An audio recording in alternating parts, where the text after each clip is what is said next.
तर बघा, बजेटच्या टॉपिक मध्ये आपण बाकीच्या बऱ्याच गोष्टी बघितलेल्या आहेत. आता तुटीचा अर्थभागापासून सुरू करतोय. आपलं आर्थिक वर्षाचं जे स्वीकार आहे 1 जानेवारी ते 31 डिसेंबर यामध्ये 2 राज्यांनी केलेलं आहे. पहिला मध्य प्रदेश, त्यानंतर झारखंड आहे. आता डेफिशिट फायनान्सिंग म्हणजे काय, हा पार्ट बघतोय आपण. सरकारनं जर अर्थसंकल्पात एकूण तुटापेक्षा जास्त खर्च, म्हणजे महसूल जेवढा जमा होतोय त्यापेक्षा जास्त जर खर्च दाखवला तर काय होणार आहे, तूट तयार होणार आहे. तर जी डेफिशिट आहे ते भरून काढण्यासाठी जी प्रोसेस केली जाते त्याला तुटीचा अर्थभरणा म्हणतात. म्हणजे जो समजा आपला खर्च 110 रुपये आणि जमा 100 रुपये, तर वरचे जे 10 रुपये आपण भरून काढतोय, तर ते कर्ज असेल, बाकीच्या गोष्टी असतील, तर त्या सगळ्या गोष्टींना आपण तुटीचा अर्थभरणा म्हणतो. आता ती कशा पद्धतीने करतो किंवा तूट करतो कशाला, किंवा तुटीचा अर्थभरणा ह्या गोष्टीची गरज का पडते, किंवा तूट कशासाठी असणं गरजेचं आहे, किंवा काही वेळेस ते अर्थव्यवस्था जर चांगल्या स्थितीत नसेल तरी पण तूट येऊ शकते. तर आता तुम्हाला मी मागच्याच लेक्चरला सांगितलं की इंटरेस्ट, एम्प्लॉयमेंट आणि मनी या त्याच्या थिअरीमध्ये कुणी तुटीची शिफारस केली होती, किंवा तुटीचा प्रवक्ता किंवा प्रणेता कोण आहे, तर केन्स आहे. जॉन मेनर्ड केन्स यानं आर्थिक मंदी दूर करण्यासाठी तुटीचा अर्थसंकल्प सादर करावा असं त्याने सांगितलं. आणि ज्यावेळेस 1929 ची मंदी आली होती, ग्रेट डिप्रेशन, त्याच्यानंतर जास्त देशांनी याचा स्वीकार केलेला आहे.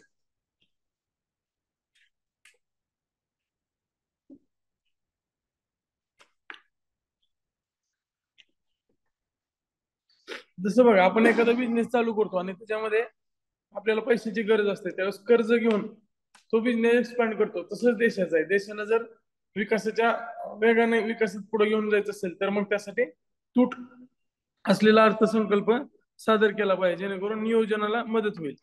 आता सगळ्यात महत्वाचं कारण काय तुटीच्या अर्थसंकल्पाचं, तर मंदी दूर करणे हे सगळ्यात प्राथमिक आहे. आणि या गोष्टीपासूनच तुटीचं जे होलसेल मध्ये वापर आहे ते सुरू झाला. कारण ज्यावेळेस 29 ची मंदी आली होती त्यावेळेस लोकांकडे पैसा नव्हता, बाजारात खूप जास्त प्रोडक्ट्स वगैरे होते, मात्र लोकांकडे पैसा नसल्यामुळं तुटीच्या अर्थवर्णाने काय होईल, तर पैसा पंप होईल आणि तो मार्केटमध्ये फ्लो होईल.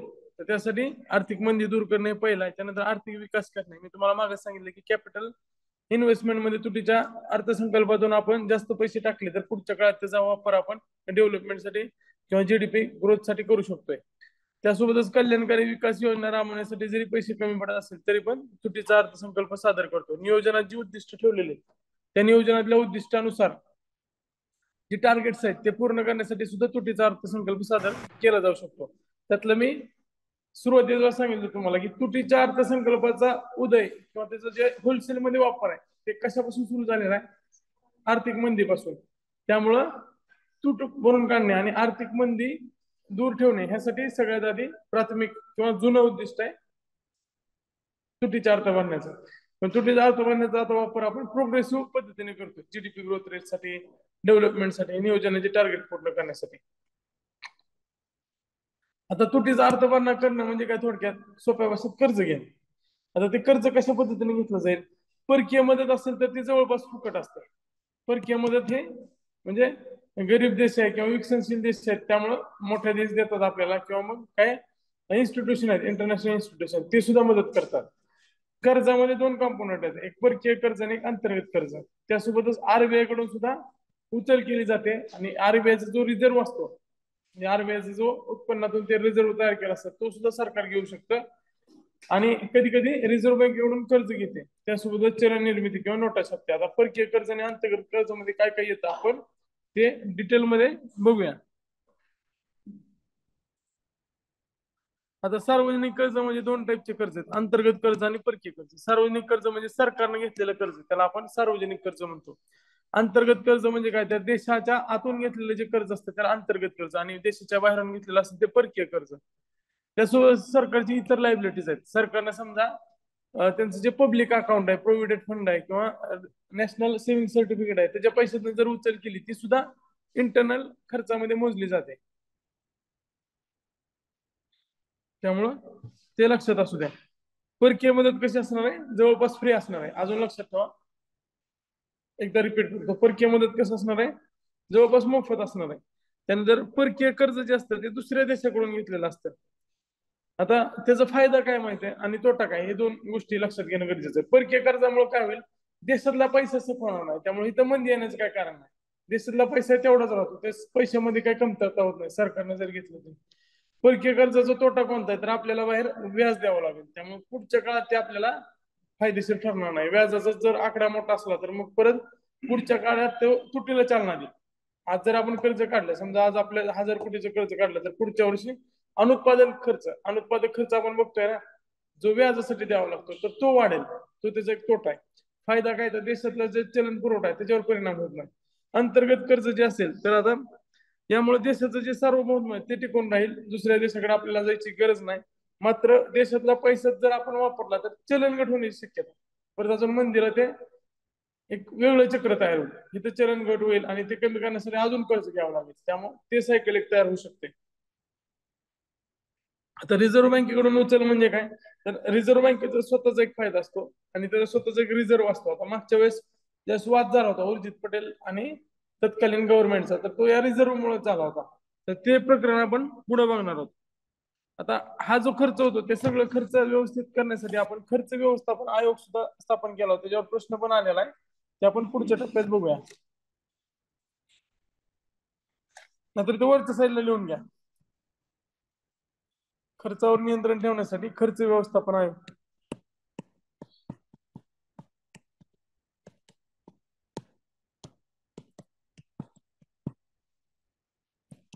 2019 ला अध्यक्ष कोण?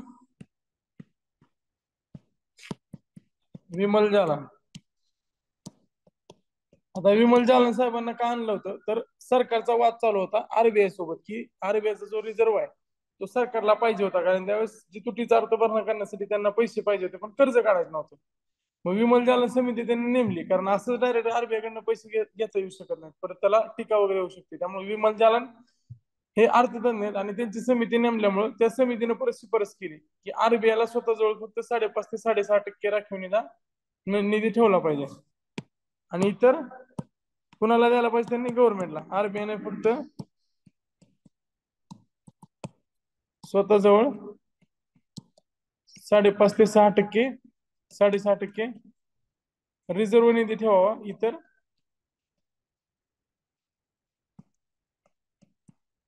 इतर सरकारला हस्तांतरित करावा. ही महत्वाची शिफारस आहे, कदाचित ह्याच्यावर पुढच्या वेळेस प्रश्न येऊ शकतो. हस्तांतरित करावा.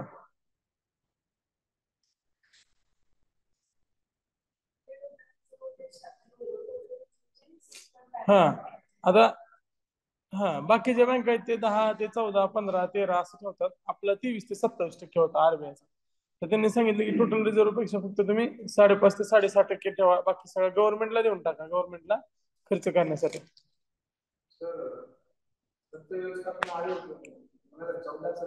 हा ते 2-3 आहेत आयोग. खर्च व्यवस्थापनावर 2-3 आयोग आहेत. ह्या आयोगाने 2019 ला शिफारस दिली. विमल जानाचा 18चा आयोग आहे आणि शिफारस 19 ला दिली. वाटलं सर 18-19 असेल, 18ला स्थापन केलं, 19 ला त्यांनी शिफारस दिलेली आहे. आणि ह्याच्यामुळेच मग उर्जित पटेलला पुढे राजीनामा दिला. उर्जित पटेल आणि सरकारचं जे कॉन्फ्लिक्ट चाललं होतं ह्याच विषयावर चाललं होतं.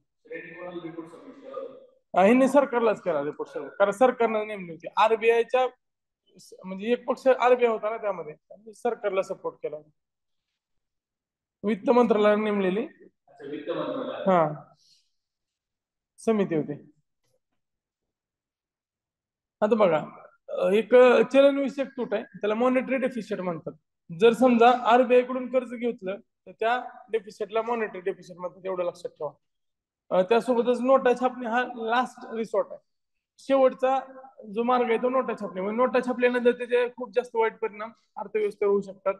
आणि जास्त नोटा झाल्या तर परत आपण कशासाठी करतोय की म्हणजे परत नोटाची किंमत कमी होणार, महागाई वाढणार आणि जे आपल्याला उद्दिष्ट साध्य करायचं ते साध्यच होणार नाही. त्यामुळे नोटा छापणे शेवटचा पर्याय, पण नोटा छापल्यामुळे अर्थव्यवस्थेवर गंभीर परिणाम होऊ शकतात. त्यामुळे हा सगळ्यात शेवटचा उपाय असतो. जर आपण नोटा छापल्या तर मग परत महागाई येणार, वेतन जास्त करणार, लोकांच्या ज्या वस्तू आहेत गरजेच्या जीवनोपयोगी वस्तू त्याचे भाव वाढणार, मग परत सेम इफेक्ट राहतो. त्यामुळं नोटा छापणे हे शेवटी ठेवलेलं आहे. म्हणजे सगळ्यात आधी सरकार काय करेल, 2 गोष्टी करेल, अंतर्गत आणि परकीय कर्ज. सगळ्यात सोपं काय, परकीय मदत आहे.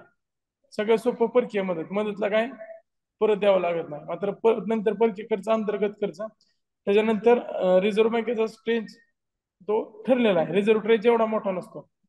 त्यानंतर मग आरबीआय कडनं उचल करणं.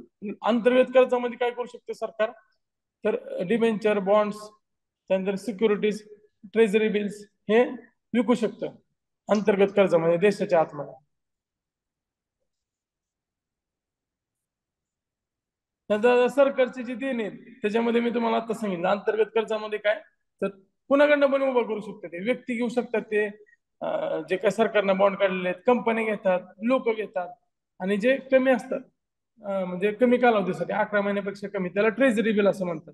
ट्रेझरी बिल 1491, 182 आणि 364, म्हणजे एका वर्षापर्यंत असू शकतात. ही बिल विकून लघु मुदतीचे कर्ज मिळतात. आता त्यामध्ये आपल्याला 3 कायदे लक्षात ठेवायचे.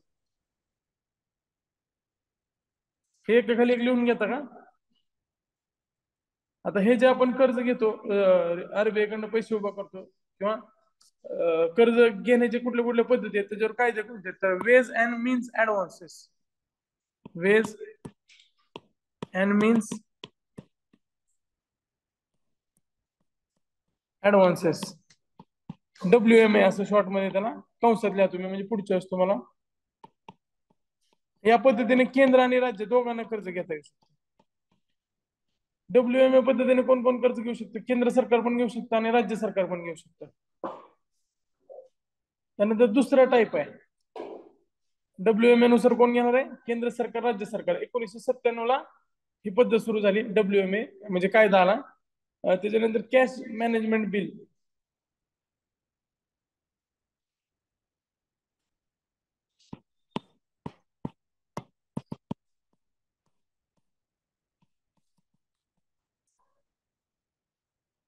2010.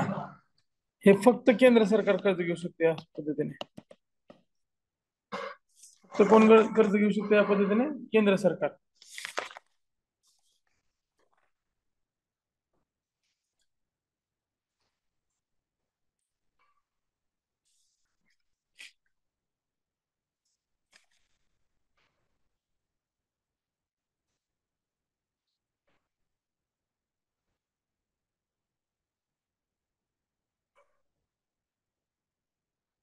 आणि अजून एक गोष्ट लक्षात ठेवा की परकीय कर्ज फक्त केंद्र घेऊ शकतं. राज्यांना राज्यांना केंद्राच्या संमतीने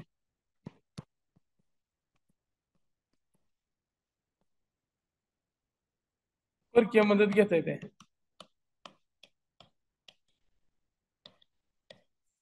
केंद्राची संमती गरजेची आहे. आणि जर समजा एका लिमिटच्या पुढे कर्ज गेले असतील तर केंद्र राज्य सरकार निर्बंध टाकू शकतं, मागची कर्ज फेडा त्यानंतरच कर्ज घ्या.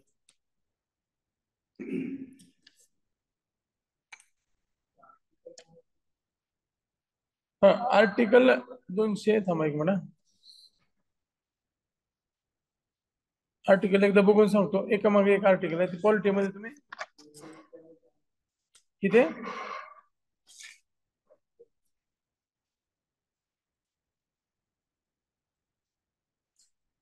एकदा बघून सांगतो मी आर्टिकल त्यांचे, चुकायला नको.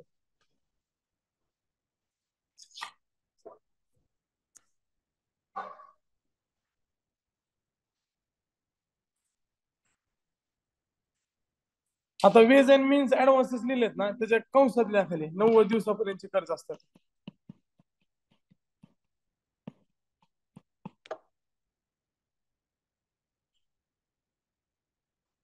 कॅश मॅनेजमेंट बिल नुसार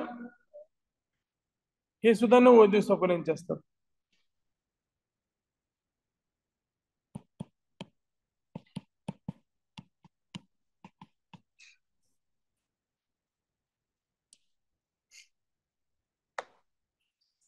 आणि ट्रेझरी बिल आहेत ना, ट्रेझरी बिल हे किती? 1 वर्षापर्यंत, 364 दिवसापर्यंत असू शकतात. 11 महिने, 1 वर्ष, 1 वर्षापर्यंत असेल या. ट्रेझरी बिल सुद्धा फक्त केंद्र सरकार काढू शकतं, फक्त केंद्र.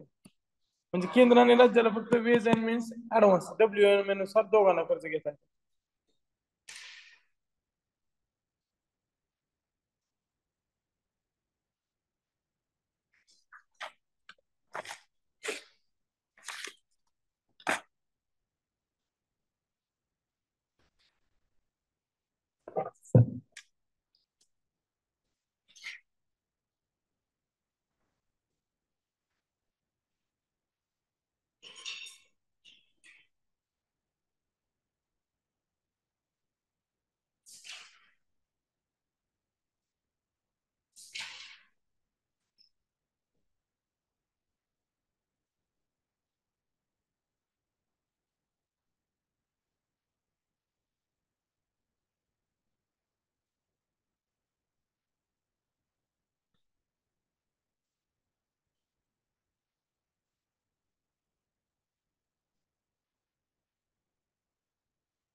आर्टिकल 292 आणि 293 ल्या आर्टिकल 292 आणि 293. आर्टिकल 292 आहे ते केंद्र सरकारचं कर्ज आणि 293 राज्य सरकार कर्ज घेतं.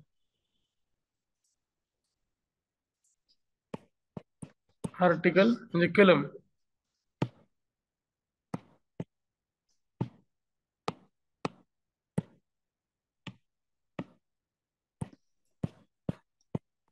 कलम 292 आणि कलम 293 केंद्र कर्ज आणि राज्य कर्ज. राज्याला घ्यायचं असेल तर त्याला कन्सेंट कोणाचा लागणार आहे? केंद्र सरकारचा.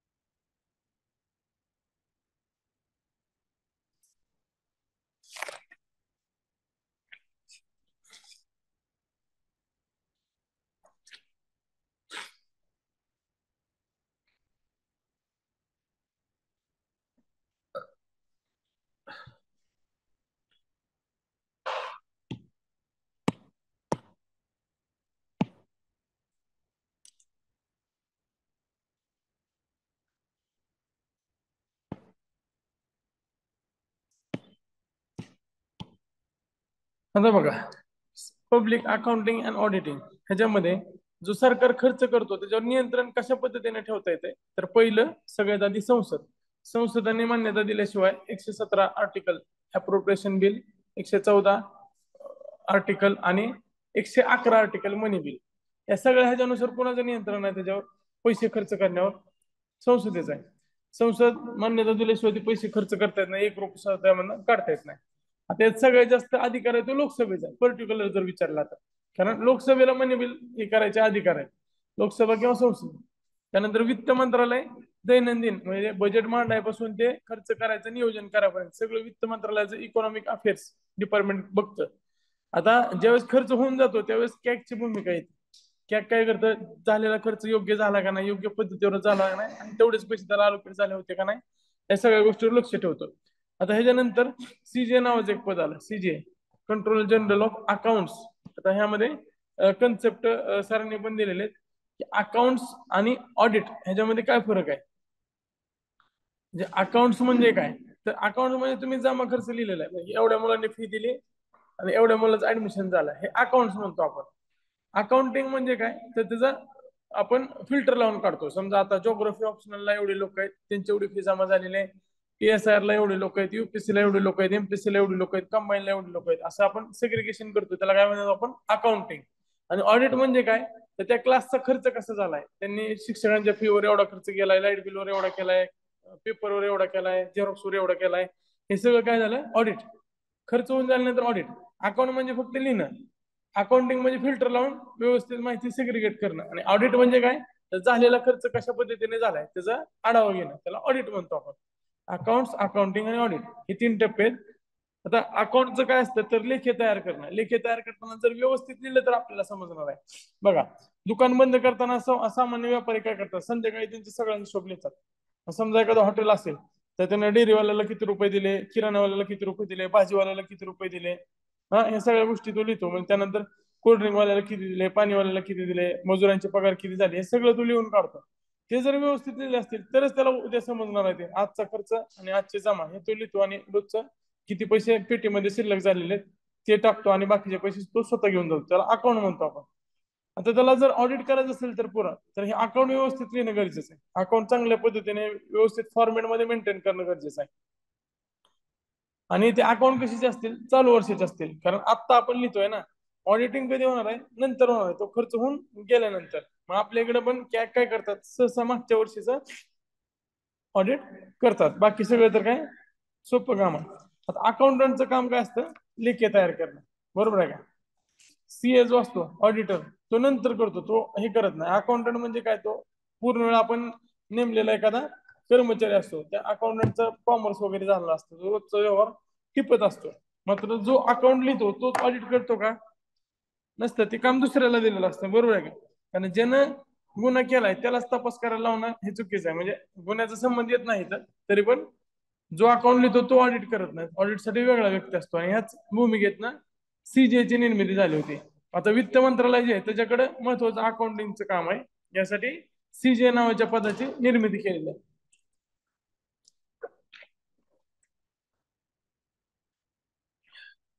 आता ह्यामध्ये बघा 1976 मध्ये या पदाची निर्मिती झाली. त्याच्या आधी सरांनी तिथं तक्त्यात दिलंय की वित्त मंत्रालयाकडे वित्त आयुक्त होते आणि ते वित्त आयुक्त जमा खर्चाचा हिशोब बघायचे आणि त्यानंतर लेखापरीक्षण करायचं आणि लेखी ठेवायचं काम कोणाकडे होतं, कॅगकडे होतं. त्याच्यानंतर 1976 ला काय केलं, प्रत्येक मंत्रालयाला वित्त सल्लागार नेमले. आता मुख्य वित्त सल्लागार जे असतात त्यांची सही आपल्या आर्थिक पाहणीवर असतं, बरोबर आहे का. मुख्य वित्त सल्लागार आर्थिक पाहणीमध्ये आढावा असतो पूर्ण. ते वित्त सल्लागार प्रत्येक मंत्रालयानुसार नेमले आणि ते जमा खर्च त्यांचा त्याचा जे हिशोब मांडणं असेल जमा आणि खर्च तो सगळा त्यांच्याकडे आला. त्यानंतर सीजे जे आले ते अकाउंट कशा पद्धतीने ठेवायचे, हा सीजे आणि कॅग जी मागे कंट्रोलर जनरल ऑफ अकाउंट आहे आणि कंट्रोल ऑफ ऑडिटर जनरल हे कॅग आहे. कॅगचं काम कधी येतं, ज्यावेळेस तो खर्च होऊन गेल्यानंतर मागच्या वर्षीचा आढावा घेणं. सीजेचं काम काय, या वर्षीचे लेखी किंवा अकाउंट कशा पद्धतीने मेंटेन केले जातात असं या दोन्हीकडे सांगितलेलं आहे. आता या दोन्ही गोष्टी वेगळ्या केल्या पाहिजेत अशी भूमिका कोणाची होती, तर 1923 ला इंचिकेप समिती होती, आपण ते इतिहासामध्ये वाचलेले आहे. नंतर मुडीमन समिती होती. मुडीमन समिती 1924 ला होते. 19चा जो कायदा आहे तो व्यवस्थित पद्धतीने कार्य करतोय का नाही हे बघण्यासाठी मुडीमन समिती होती. त्याचं सायमन कमिशन होतं. सायमन कमिशनने सुद्धा सांगितलं होतं की कॅग आणि सीजे लेखा आणि लेखा परीक्षण हे वेगळं केलं पाहिजे. त्यानंतर आपले पहिले महालेखा परीक्षक आहेत नरहरीराव कॅग, त्यांनी सुद्धा सांगितलं होतं की हे काम वेगळं केलं पाहिजे. आता या सगळ्या शिफारशीनंतर तब्बल 25-30 वर्षानंतर हे पद अस्तित्वात आलं 1976 का, आणि त्यांच्याकडे हे काम देण्यात आलंय.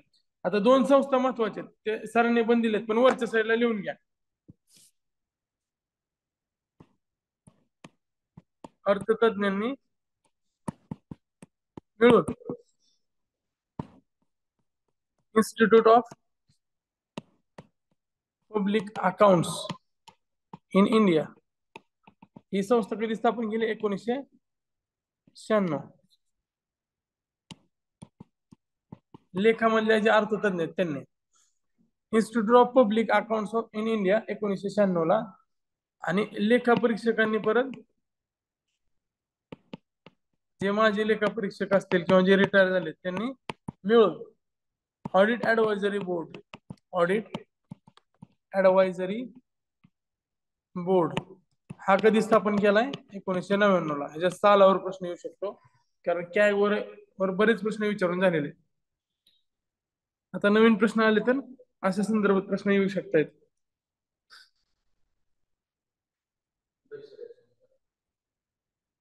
आता ह्या संस्थेमध्ये सगळे नवी दिलेलं आहे. एकच मिनिट आम्ही अजून एकदा कन्फर्म करू.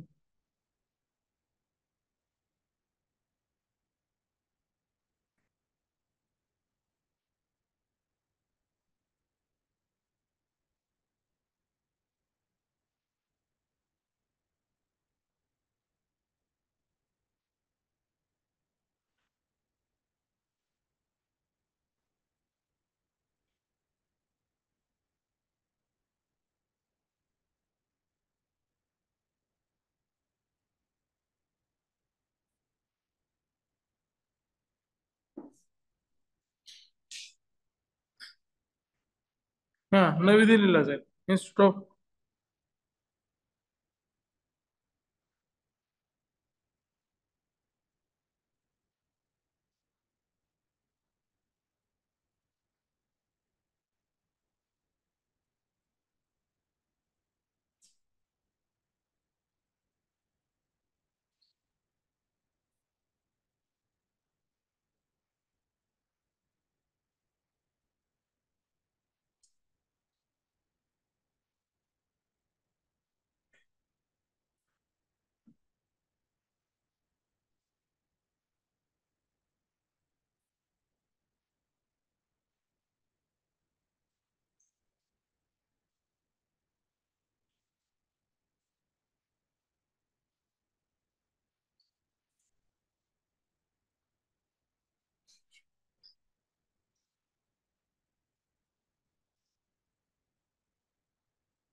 नवी दिल्लीला आहेत, नवी दिल्ली.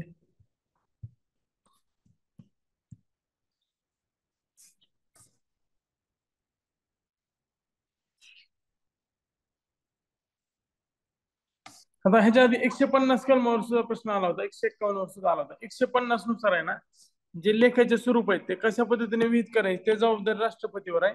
आणि राष्ट्रपतीने ती जबाबदारी अंमलबजावणी करण्यासाठी सीजे कडे दिली आहे. कॅग हा घटनात्मक पद आहे 148 नुसार, मात्र सीजे हे घटनात्मक पद नाहीये, हे लक्षात ठेवा.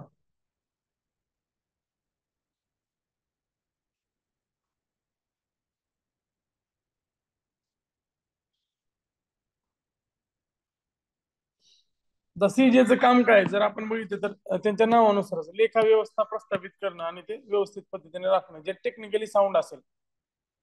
त्यासोबतच प्रत्येक महिन्याला सरकारचा खर्च, महसूल आणि कर्ज तुट्याचे विश्लेषण करणं. आता प्रत्येक महिना म्हणजे मी तुम्हाला सुरुवातीला एक कन्सेप्ट सांगितली होती. जो लेखा आहे, अकाउंट लिहिणार आहे, तो अकाउंटंट डेली बेसिसवर काम करतो. आपल्या पण क्लासमध्ये बघा अकाउंटंट ते हर्षल सर असतात, ते रोजच्या रोज हिशोब लिहितात. बरोबर आहे का? कुणाला पावती द्यायची असेल, कुठं काय जमा झालं, अकाउंटंटचं रोजचं काम असतं. ऑडिटर रोज बसतो का? ऑडिटर मागच्या वर्षी जे झालेले आहेत तो चेक करतो, किंवा मागच्या महिन्याचा असेल, आपल्या इथं महिन्याचा असेल, पण सरकारचा सहसा आर्थिक वर्षानंतर चेक केला जातो. ऑडिटर नंतर काम करतो, अकाउंटंट दर महिन्याला किंवा दर दिवसाला सुद्धा काम करतो.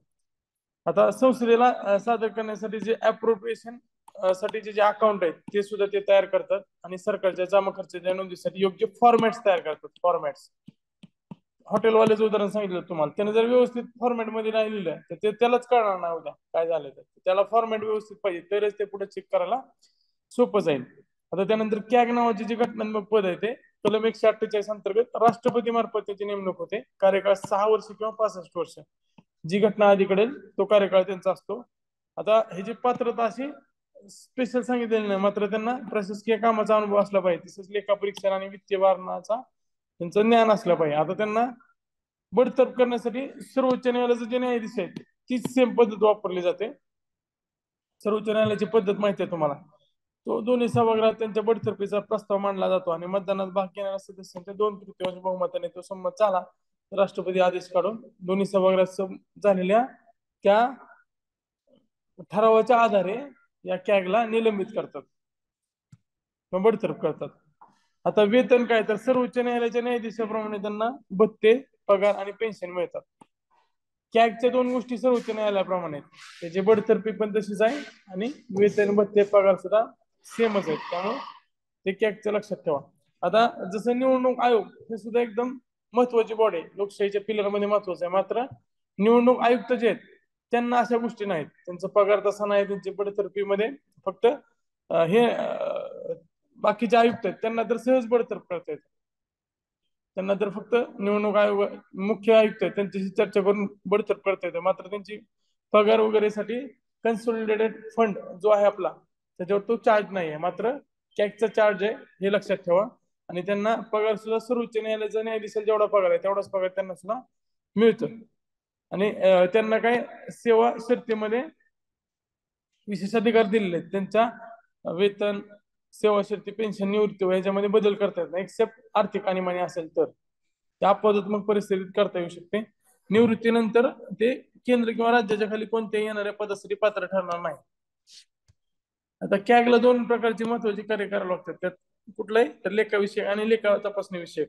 आता बघा ह्याच्यामध्ये कॅगचे जे काम आहेत ते अकाउंटिंग संदर्भात कोणते, तर आता महत्वाचे जे काम होते 1976च्या कायद्याच्या आधी सगळीच कामं त्यांच्याकडे होती, पण त्यांचा भार कमी करण्यासाठी सीजे नावाचं नवीन पद तयार झालं.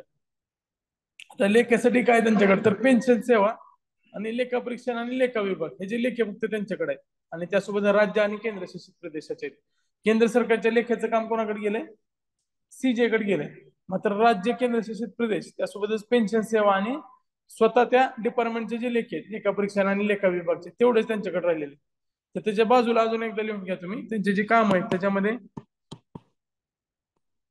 राज्य, केंद्र पेन्शन, फक्त पेन्शन, पेन्शन फक्त, त्यासोबतच लेखा परीक्षण व लेखा विभाग.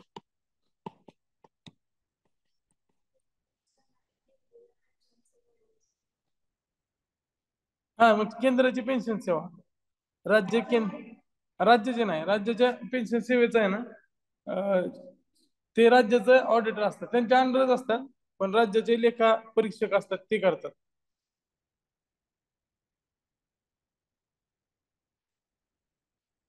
आणि आता बघा, मग ह्यांच्याकडे कोणतं काम आहे सीजे कडे? सीजे कडे फक्त केंद्राच्या लेख्याचं काम आहे.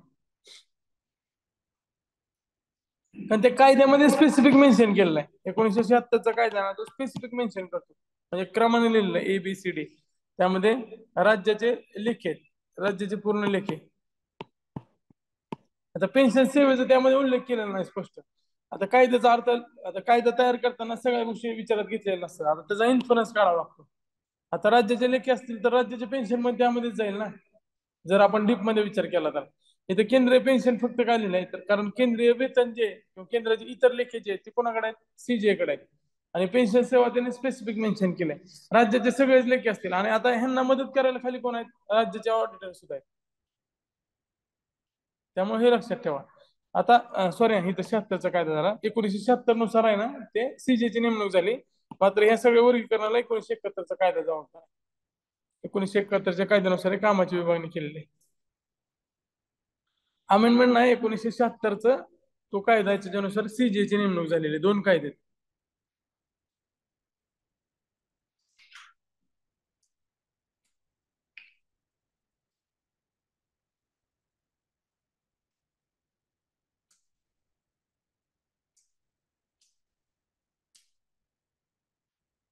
आता यांच्या कामाचं वाटप आहे ते 71च्या कायद्यानुसारच केलेलं आहे. शासकीय लेखा परीक्षणासंदर्भात बघा त्यांना काय काय काम दिलंय. तर आपण बाकी सगळं लक्षात राहिलंच. PSO महामंडळ, बाकीचे लेखा परीक्षण असेल, केंद्र राज्य केंद्र शासित प्रदेशाचे कन्सोलिडेटेड फंड असतील, कंटिजेन्सी फंड असतील, पब्लिक अकाउंट असतील, हे सगळ्यांचं ते ऑडिट करतात. मात्र कुणाचं करत नाहीत हे लक्षात ठेवणं गरजेचं आहे आपल्याला. कुणाचं करत नाहीत हे लक्षात ठेवणं गरजेचं आहे आपल्याला. तर ते आपण लिहून घेऊ शकतो. हे लिहून घ्या, ह्याच्यावरच बरेच वेळा प्रश्न आलाय. तर RBI, SBI, LIC, FCI लेखा परीक्षण किंवा ऑडिट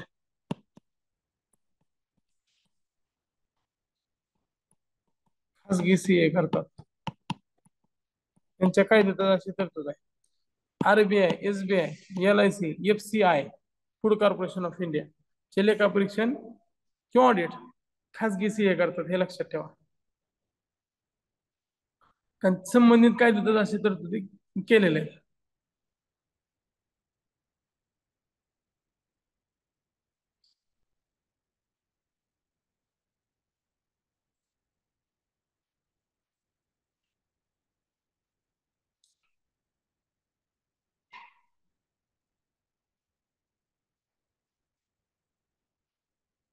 आता यामध्ये सर्वोच्च न्यायालयाचा आणि दिल्ली उच्च न्यायालयाचे पण बरेच निकाल आहेत. त्याच्यामध्ये PPP तत्वावर ज्या कंपन्या किंवा ज्या संस्थांमध्ये सरकारचा वाटा आहे त्याच्या सुद्धा कॅग लेखा परीक्षण करू शकतात.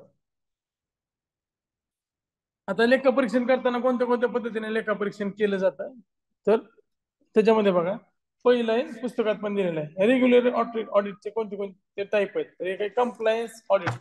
आता बघा, तुम्ही समजा टेस्ट सोडवले असतील आणि एखादीचं टेस्ट चेक करायचं आहे तुम्हाला, तर कसं चेक करणार मी? व्यवस्थित सोडवलेत का नाही, तर किंवा एखाद्याने होमवर्क केलाय का नाही, तो व्यवस्थित लिहिलाय का नाही. मी 2-4 जणांचे चेक केल्यावर मला अंदाज येईल की सगळ्यांनी व्यवस्थित लिहिलाय का नाही. बरोबर आहे का? त्याला कंप्लायन्स ऑडिट म्हणतात. काय निवड ट्रान्झॅक्शन असतील ते योग्य आहेत का नाही, रॅन्डम निवडायचे, त्याला आपण कंप्लायन्स ऑडिट म्हणतो. त्यानंतर दुसरं आहे फायनान्शियल अटेस्टेड ऑडिट. आता फायनान्शियल अटेस्टेड मध्ये काय केलं जातं तर जे काही लक्ष ठेवलेले, सॉरी, जे काही अटेस्टेशन करणार, अटेस्टेशन ऑफिसर वगैरे हे शब्द आपण आधी वापरले होते.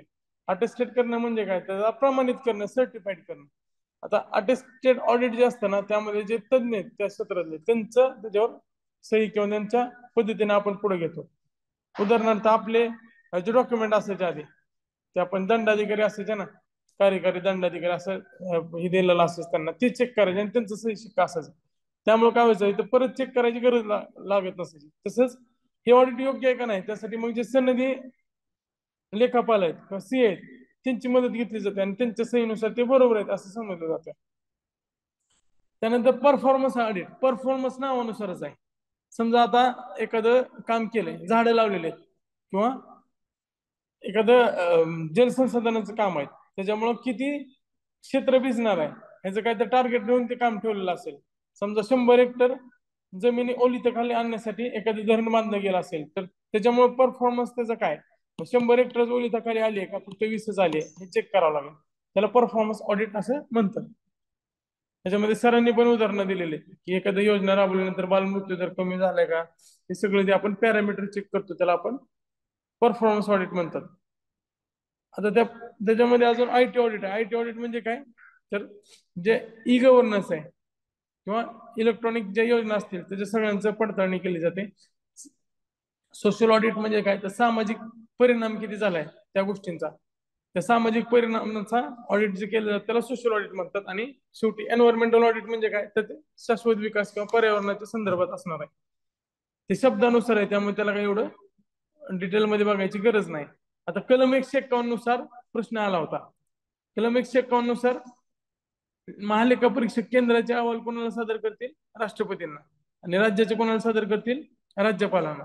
आणि संबंधित व्यक्ती हे त्या राष्ट्रपती संसदेत आणि राज्यपाल विधानसभेत ते मांडण्याचं काम करतात. आता वित्तीय समित्यामध्ये काय समित्या आहेत.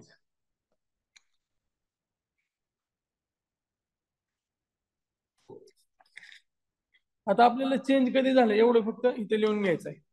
बघा, अंदाज समिती ह्याला इस्टिमेट कमिटी असं म्हणतात. निर्मिती कधीची, 1950 ची. आता ह्याच्यात फक्त हे लक्षात ठेवा, हे मी इथं दिलेलंच आहे, पूर्वी सदस्य संख्या 25 वगैरे, तर इथं अजून एक झाल्या 1956 नंतर पुस्तकात दिलेला आहे 30 सदस्य, आधी किती होते, 25. शिफारस जॉन मते यांनी केली होती आणि यांची निवड proportional representation single transferable vote, एकल संक्रमणीय पद्धत मतदानानुसार होते. फर्स्ट पास्ट पोस्ट सिस्टम म्हणजे काय, तर ज्याला जास्त मत पडले त्याला डायरेक्ट निवडलं जातं. त्यानंतर कार्यकाळ कसा आहे त्याचा, 1 वर्षाचा आहे, सगळ्यांचाच 1 वर्षाचा आहे, सगळ्या आर्थिक समितीचा. अध्यक्ष सत्तारूढ पक्षाचा सदस्य असतो. आता परंपरेनं तसंच आहे. इस्टिमेट म्हणजे काय, तर सरकारला खर्च करायचा ना, त्यामुळं इथं अंदाज समितीचे अध्यक्ष सत्तारूढचेच असतात. त्यांचं मेन काम काय, तर आर्थिक सुधारणा, प्रशासकीय सुधारणा कशा पद्धतीने, इस्टिमेट म्हणजे अंदाज आधी असतो ना, त्यामुळं.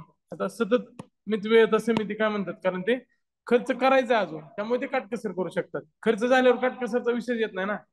आता लोकलेखा समिती बघा, हे खर्च झाल्यानंतर ह्याचं ऍक्शन मध्ये येते. 1921 चे मॉन्टेग्यू चेम्सफोर्ड सुधारणेमध्ये त्याचं निर्मिती झाली होती. सुरुवातीला 22 सदस्य होते, लोकसभेचे 15 आणि राज्यसभेचे 7, 15 आणि 7 22. त्याच्यानंतर पुढं ह्याच्यामध्ये सदस्यामध्ये वाढ झाली, त्यामध्ये लोकसभेचे 15, परत काय झालं, कट करतो मी. आता ह्याच्यामध्ये वाढ झाल्यानंतर काय झालंय, तर हा एक मिनिट, हा बरोबर आहे, 15 आणि 7 22, आता पण 22 आहे. ह्याच्यामध्ये सार्वजनिक उपक्रम मध्ये चेंज झालेले, तिथे खाली चुकून आलं होतं, 15 आणि 7 22 झालेले, आधी त्यामध्ये 15 होते. हा फक्त लोकसभेचे होते. थांबा एक मिनिट, इथे खाली इथे कट केलंय आपण, इथे लिहा 54 55 पर्यंत फक्त लोकसभेचे होते, फक्त लोकसभेचे 15 होते. आता त्यामध्ये 7 राज्यसभेचे ऍड झाले 54 55च्या नंतर. ह्याचं पण सेम पद्धत आहे, 66 पासून विरोधी पक्षाचा जो सदस्य आहे त्याला इथं अध्यक्षपदाची जबाबदारी देतो, कारण झालेला खर्च योग्य झाला का नाही त्रयस्थ व्यक्तीने पडताळलं पाहिजे, त्यामुळे त्यांना तशी संधी दिलेली. महालेखा परीक्षक जे आहेत ते ह्यांची मदत घेतात, कुठल्या समितीचे, लोकलेखा समितीचे. संसदेचा पहारेकरी अंदाज समितीची जुळी मोहीम म्हणतात, कारण ह्याच्यामध्ये खर्च करायचा आहे आणि ह्याच्यामध्ये तपासायचा आहे, मग खर्चाचा तपास करायचा असल्यामुळे त्याला जुळी मोहीम म्हणतात. दुसरं आहे पीएसओ. सरकारच्या बऱ्याच पीएसओ होत्या, आता बऱ्यापैकी कमी झालेल्या आहेत. 1964 ला याची स्थापना झालेली आहे. कृष्ण मेमन समितीनं शिफारस केली होती. 15 पर्यंत फक्त 15 सदस्य 1974 पर्यंत होते. आता ते वाढ करून किती झालेले? 15 आणि 7 22. एक वर्ष लोकसभेचा सगळा अध्यक्ष असतो, म्हणजे दोन जे आहेत त्याचा अध्यक्ष लोकसभेचा असतो. कुठला?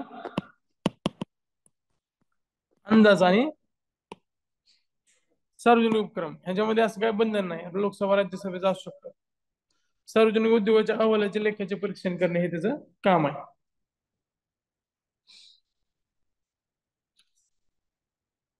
आधी कसे होते? 10 आणि 5 होते. 10 आणि 5 आता किती? 15 आणि 7 22 असे झाले. कुठल्या समितीमध्ये आधी राज्यसभेचे सदस्य नव्हते? तर लोकलेखामध्ये नव्हते. आणि आता सध्या कुठल्या समितीमध्ये राज्यसभेचे सदस्य नाहीत? तर अंदाज समितीमध्ये राज्यसभेचे एकही सदस्य नाही. त्यामुळे अध्यक्षाचा प्रश्नच येत नाही. अध्यक्ष कोणाचे असतील? लोकसभेचेच असतील.